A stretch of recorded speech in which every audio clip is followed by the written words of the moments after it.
سکھاؤ good morning بھی، لیکن اس سے پہلے السلام علیکم سکھاؤ، تاکہ تیرے بچے کی زبان کھلے تو نام پوچھنے کی ضرورت نہ پڑے، دنیا لہجہ دیکھ کے پہچان جائے محمد عربی کا غلام جا رہا ہے۔ کم سے کم اتنی تبدیلی آ جائے۔ آج پوری دنیا مدرسوں کو مٹانے پہ لگی ہے، پوری دنیا اسلام کی دشمن ہو گئی ہے۔ ایک پروفیسر نے ریسرچ کے بعد کہا کہ پوری دنیا صرف مسلمانوں کی دشمن کیوں ہے؟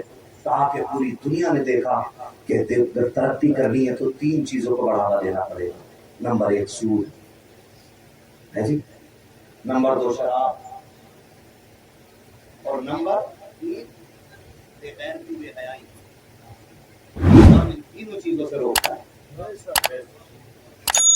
اسلام ان تینوں چیزوں سے روکتا ہے۔ اسلام ہوگا تو لٹ کھل کے غریبوں کو لوٹا جائے گا۔ بیٹیوں سے چل کیوں؟ اس لیے کہ پوری دنیا کی قوموں کا جائزہ لے لو، جتنی پردے میں اسلام کی بیٹیاں ملیں گی کسی مذہب میں اتنا پردہ نظر نہیں آئے گا۔ اس لیے ہماری بیٹیوں کو ٹارگیٹ کیا جا رہا ہے، ان کو مارا جا رہا ہے۔ پرسوں کی رپورٹ ہے، پرسوں 24 گھنٹے کے اندر 10 سے زیادہ مسلم بچیوں کو قتل کیا گیا ہے۔ ان میں وہ بھی شامل ہیں جنہوں نے غیروں سے نکاح کرنے کا انکار کر دیا، اور وہ بھی شامل ہیں جنہوں نے غیروں سے نکاح کر دیا۔ لیکن ابھی ہماری خصابی پہ فرق نہیں آیا ہے، ابھی ہماری مونچھ کا چراغ نیچے نہیں ہوا ہے، ابھی ہم نے اپنی انا کا گلا نہیں گھوٹا ہے۔ کیوں؟ کیونکہ ابھی آگ ہمارے گھر تک نہیں آئی۔ اگر اب بھی بیدار نہیں ہوئے تو پھر بہت زیادہ انتظار کرنے کی دیر نہیں ہے، تھوڑی دیر لگنے والی ہے کہ یہ آگ آپ کے دروازے تک آنے والی ہے۔ اب بھی جاگ جاؤ اور اس روش پہ آ جاؤ جو روش مذہب اسلام نے عطا کی ہے۔ برا نہ مانیے گا، ہمارے مدرسوں کو نقصان اتنا غیروں سے نہیں پہنچا جتنا اپنوں سے پہنچا ہے۔ چلو میرے ساتھ کورٹ میں تمہیں دکھاؤں، مدرسوں کے خلاف اگر مقدمے سب سے زیادہ کسی نے کیے ہیں تو مسلمانوں نے کیے۔ سمجھ رہے میری بات؟ سب سے زیادہ ہم نے مدرسوں کے خلاف مقدمے کیے، مدرسوں کو بند کرانے کی سب سے زیادہ کوششیں ہماری ہیں۔ ہم ایک مولوی سے نفرت کر کے اتنے گر گئے کہ ہم نے نبی کے گھر میں تالا لگوا دیا۔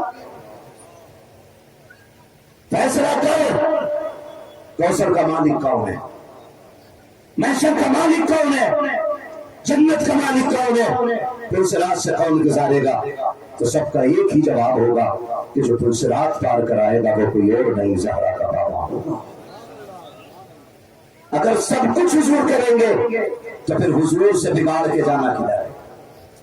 کوئی در ہے ایسا جو حضور کے بعد ہمارے لیے کھلتا نظر آئے؟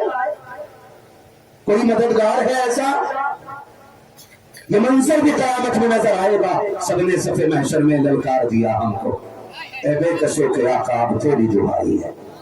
آخر میں پلٹ کے سب کو حضور کی چوکھٹ پہ جانا ہے، تو پھر مدرسے سے دشمنی کیسی، مدرسے والے سے اختلاف کیسا؟ پہلی وجہ یہ ہے کہ جو مدرسوں میں ہم لوگ پڑھانا چاہتے بچوں کو، ہم یہ سوچتے ہیں کہ اس میں پیسہ نہیں ہے، اس میں پیسہ بھلے کم ہے لیکن رب نے اس میں عزت میں حساب رکھی ہوئی ہے۔ تو عزت کے لیے کم سے کم بچے پڑھائیں۔ دوسری وجہ بتا دوں، ناراض تو نہیں ہو رہے چچا؟ ہو گئے تو کیا بگاڑ لوگے؟ مولانا زبان سے بعد میں حساب لے۔ کتنا کڑوا مولوی نے بلایا تھا کہ جنت بانٹ کے ہی نہیں گیا، نہ جنت ان کے باپ کی ہے نہ میرے باپ کی ہے، جنت رسول پاک کی ہے۔ جی جو انہیں راضی کر لے وہ جنت کا حقدار ہو جائے گا۔ یہ سارا اپنا اپنا مسئلہ ہے، توجہ ہے نا سارے لوگوں کی۔ دوسری وجہ یہ ہمارے بچے بھی خود نہیں پڑھنا چاہتے۔ کیوں؟